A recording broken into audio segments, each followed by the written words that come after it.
Moon in Scorpio.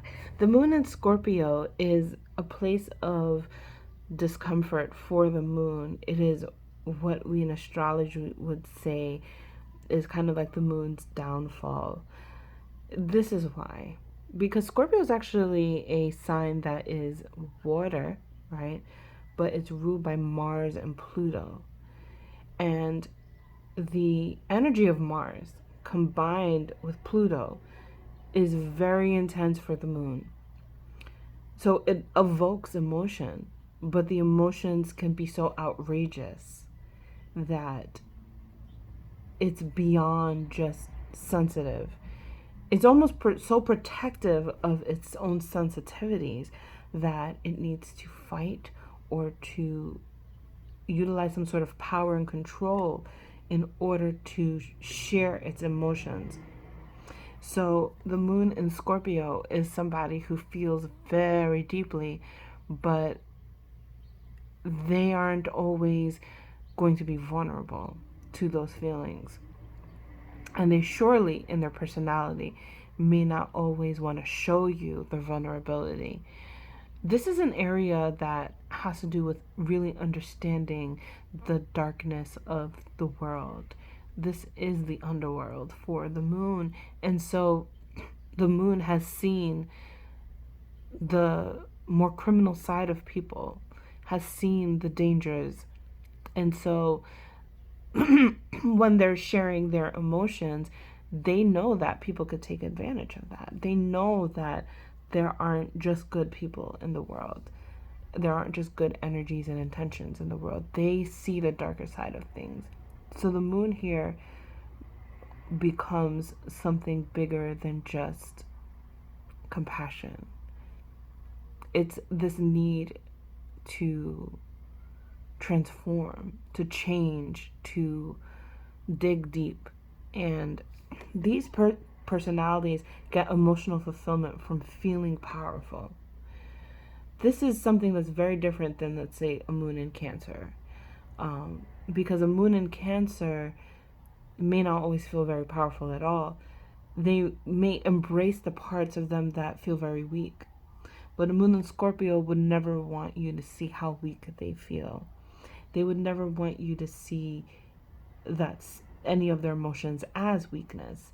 They would only want you to see their emotions as them shedding or showing another part of their own power.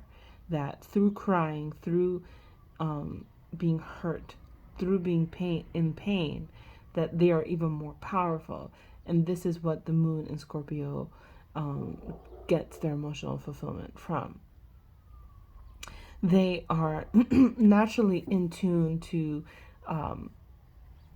practices and divinations like tarot and astrology and going into the occult, because they need to be more than just surface level about their emotions. They don't want to just cry it out. They want to know why they keep coming to this place where they have to cry, even in the most collectively acceptable place of crying, which is death. They need to understand why death is what death is. They need to understand everything that is not the place that most people want to go. This gives them emotional fulfillment because it feeds their need for power. So that energy of Mars in Scorpio, right? That because Mars is the classical ruler of Scorpio, right? And when we look at Moon in Aries, that is somebody who needs the leadership, right? Who needs to be dominant, who needs to be, the one that people follow. In Scorpio, they need to be feared. That's their need. You can follow them, sure, but they want you to respect them on a level that will make sure that you aren't going to hurt them. And so this is why the moon isn't very comfortable here, because while it's very emotional, it's taking the moon out of its femininity, and it's pulling it into a more masculine energy, but also more dark. It's pulling it into a place that the moon can be swallowed up in action on top of emotions, right? So where we could just live in our emotions, Scorpio wants to put action onto the emotion. That's the moon in Scorpio. So what would you build upon with understanding all of these energies that combine Scorpio? How could you interpret it in your own way for this personality and how they gain emotional fulfillment?